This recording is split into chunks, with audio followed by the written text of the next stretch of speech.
I'm curious how it might have shifted any beliefs that you had. So, like, what were some beliefs that you had before versus after? Did it strengthen any beliefs? Did it completely change your mind on some things? It changed it did change in some ways. I grew up Catholic, still am. I went through Catholic school. And, when you start in Catholic school, the idea of hell is always, the red devils with the horns and the pointy tails and the pitchforks.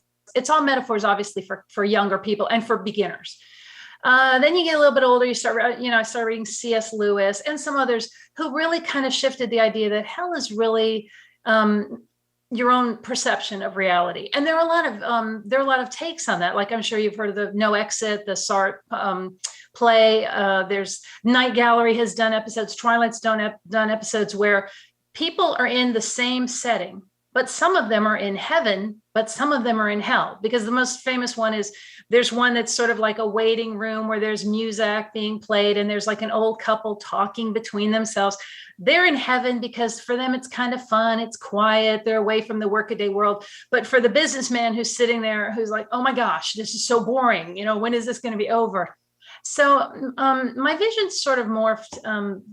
It was definitely shaped by that. And then I guess the older I got, the more I started really thinking about the idea of hell.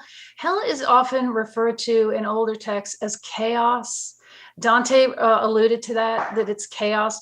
And if you think about it, yeah, there's something calming about order. We like order. We like to know our routine. We like to know that when we open the fridge, our, milk is going to be there and we can grab something to eat. We like order in our lives. Chaos would be it would be unlivable if every time we open the fridge sometime, oh, there's a snake in there, or now it's on fire, and every time we tried to get in our car, there's a different place to put the key. I mean, just, you can't imagine a life where there's no such thing as order. And so the idea of hell being chaos makes sense.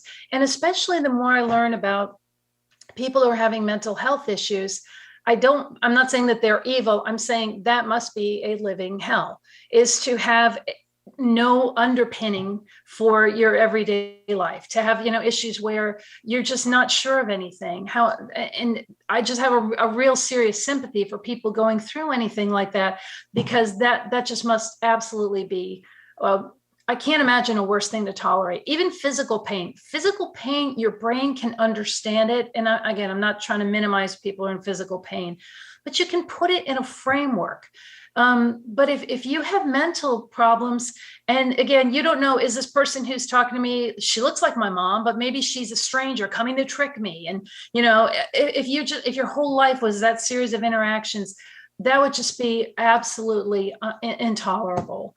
And I think more and more that makes more sense with the idea of hell being chaos, that nothing ever makes sense. There is no order. There's no sense of it's going to get better soon, or there's a possibility it can get better, because there's no main line to start from.